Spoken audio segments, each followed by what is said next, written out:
Where are wealthy investors putting that cash to work right now?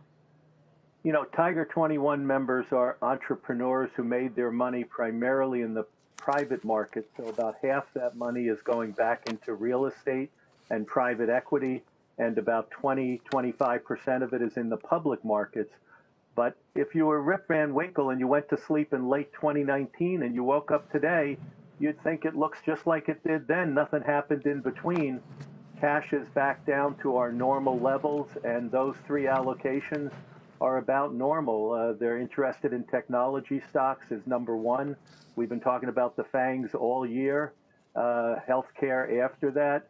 Tesla, big winners. So people are pretty optimistic. They still have high levels of cash, but much less so than what happened in the pandemic.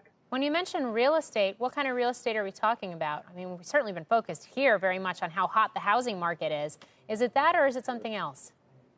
So our members mostly made the largest category of our members' wealth came from real estate. So you have some of the top developers and operators across the country. And when they get into groups, they're dissecting the difference between the gateway cities like New York, where residential is downward trend, last mile industrial, where all of those internet deliveries are being delivered from, as hot as anything anywhere around the country. And so we're really trying to debate what's changed forever and what will come back. I think New York City will eventually come back, but retail, it'll never be the same because online delivery is just too convenient. And how many of us will go back to the same office environment that we were in before the pandemic? Offices will come back, but I think patterns of office use will be changed forever. So our members look in transitions for where there are real opportunities. Workforce housing, as an example, is something that provides steady income that our members like a lot. Michael, what's happened to hedge funds? The percentage of cash or dough put in there has been cut by half or more over the past couple of years. Why have your members soured on hedge funds? So hedge funds just can't produce the juice they used to. Most hedging strategies, the ones that are traditional, their profits are related to a spread off the risk-free rate. And when you have such low interest rates, many hedging strategies just can't produce the results they once did.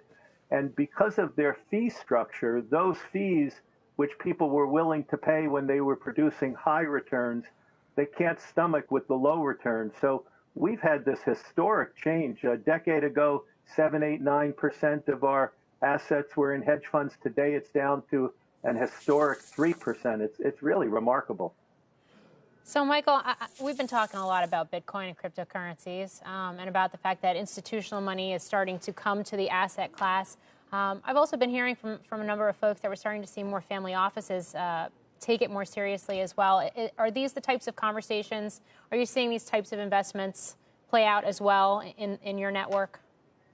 We do. You know, we have about 80 groups around the globe that get together every month. And the people in our groups are entrepreneurs, as I said, who've had liquidity events and are now learning from one another what to do. So Bitcoin is a hot topic. It's been a hot topic for 3 years. 3 years ago, it was our number one asked for. And it has huge potential because of all the reasons digital currency and global span and low transaction costs. But we had a conference last week with one of the top bankers in the world. And basically, he said, it's not going to go as far as you think before governments are going to step in. Governments can always step in. That doesn't mean Bitcoin will go away. It means that the way it's constructed now may have some changes, and it still could be a fantastic opportunity, but more in the nature of gold, if you will, except that gold is physical, and Bitcoin, of course, the advantage and disadvantage is it can move like lightning around the planet. Shepard Smith here. Thanks for watching CNBC on YouTube.